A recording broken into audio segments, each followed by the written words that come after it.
নির্বাচনটা আমাদের সকলের জন্য অত্যন্ত গুরুত্বপূর্ণ নির্বাচন।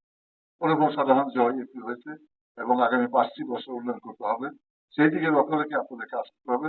আমি আপনাদের কাছে বলবো, আমার হয়তো জীবনের এই শেষ নির্বাচন, আমি যে রুহুল যে কথা বলছি, অনুপম সাধারণ জয়কে মনোনয়ন দিচ্ছে এবং সে হয়তো বা যেভাবে আপনার কাছে সাথে যেভাবে হারাইছে, হারানোর পর তো জয় জয় আরো গ্রেড বাড়ছে, তাই না?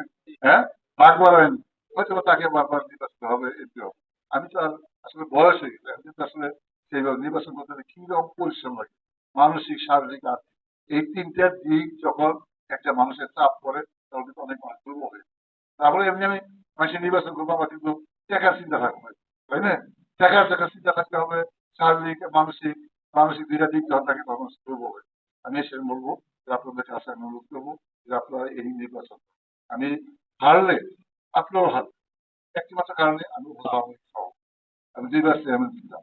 এই পার্শ্ববর্তী ভোটার তখন জানে কোন জায়গায় খারাপ জয়ী হচ্ছে, তখন কিন্তু আমাদের আওয়ামী লীগের ক্ষতি হবে। আমি একটা জিনিস মনে করি যে যারা আজকে যারা আমাদের নির্বাচন আমাদের হারানোর জন্য চেষ্টা করছেন, তারা কিন্তু দলটাকে ধ্বংস করার জন্য, দলটাকে ক্ষতিগ্রস্ত করবে, সেই দলকে ক্ষতিগ্রস্ত রক্ষা করার জন্য আপনাদের কাছে অনুরোধ করবো, আমাদের যারা আছেন এখানে আওয়ামী লীগের নেতৃবৃন্দ, যদি আমার কোনো ভুল থাকে, ভুলকে ক্ষমা সুন্দর দেখে আগামী এই নির্বাচনটা আপনার সঠিক সুন্দরভাবে করবেন।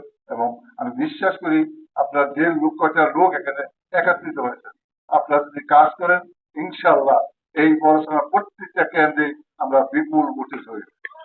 এবং সেই বিশ্বাস নিয়ে আমার আমি একজন কর্মী এবং আমি একজন কর্মী বান্ধব কাজ করি। আমি কিন্তু এই কাজকে আমি সুন্দরভাবে কিভাবে করতে হয়, সংসদ নির্বাচন, প্রাদেশিক নির্বাচন, প্রত্যেকটা নির্বাচন আমি কিন্তু করেছি। সেই জন্য আমার বিশ্বাস আপনারা কাজ করলে ইনশাল্লাহ জয়ী হবেন।